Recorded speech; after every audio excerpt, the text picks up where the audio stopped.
సత్య యుగాంతరం తర్వాత భూమిపై అధర్మం పెరుగుతున్నది. కరుణను మరచిన రాజులు ప్రజలపై దౌర్జన్యం చూపుతున్నారు. ఈ సమయంలో భూదేవి విష్ణువును ప్రార్థించింది. ప్రభు, ధర్మాన్ని రక్షించడానికి మీరు స్వయంగా అవతరించాలి అని ప్రార్థిస్తుంది. అప్పుడు భూలోకంలో మహాక్షత్రియ సంహార యోధుడి రూపంలో విష్ణువు 6వ అవతారం పరశురాముడుగా అవతరించారు. ఆయన తండ్రి జమదగ్ని మహర్షి, తల్లి రేణుకాదేవి ఋషి కులంలో జన్మించినప్పటికీ ఆయన రక్తంలో యూధత్వం ప్రవహించింది.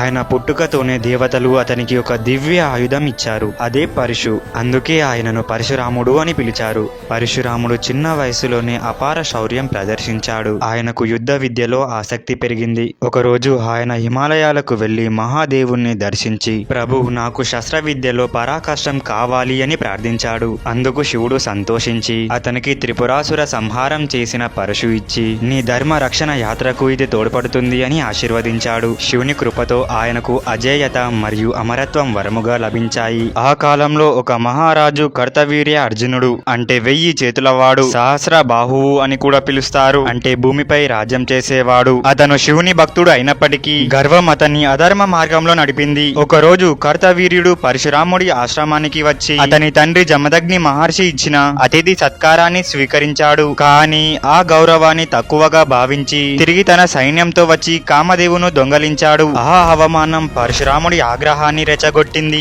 పరశురాముడు కర్తవీర్యుని సైన్యాన్ని సవాలు చేశాడు. యుద్ధ భూమి కంపించింది, గగనతలం నినదించింది. అతని దివ్య పరశు ఒక్క దెబ్బకు 100 సైనికులు పడిపోయారు. చివరికి కర్తవీర్య అర్జునుడు కూడా పరశురాముడి చేతుల్లో పరాజయం పొందాడు. అతని తల భూమిపై పడగా ఆకాశం నుండి దేవతలు స్తుతులు గానపడ్డారు. కానీ క్షత్రియుల అహంకారం అంతమవ్వలేదు. ఒకరోజు పరశురాముడు వేటకు వెళ్ళినప్పుడు కొంతమంది రాజులు ఆయన తండ్రి జమదగ్ని మహర్షిని హత్య చేశారు. తల్లి రేణుకాదేవి ఆ దుఃఖాన్ని భరించలేక కన్నీళ్లు కార్చింది. ఆ కన్నీటి చినుకులు పరశురాముడి గుండెల్లో అగ్నిలా దహించాయి. అప్పుడు పరశురాముడు ఇలా ప్రతిజ్ఞ చేశాడు, 21 సార్లు క్షత్రియ వంశాన్ని నశింపచేస్తాను అని అంటాడు. ప్రతి యుద్ధంలో ఆయన అజేయుడిగా నిలిచాడు. భూమి అంతటా ధర్మాన్ని రక్షిస్తూ అధర్మాన్ని చీల్చివేశాడు. త్రేతాయుగంలో సీత స్వయంవరంలో రాముడు శివధనుసు విరిచినప్పుడు పరశురాముడు అక్కడికి వచ్చాడు. ఈ ధనుసు విరిచిన వారెవరో చూద్దాం అని సవాలు చేశాడు. కానీ రాముని వీరత్వం చూసి ఆయన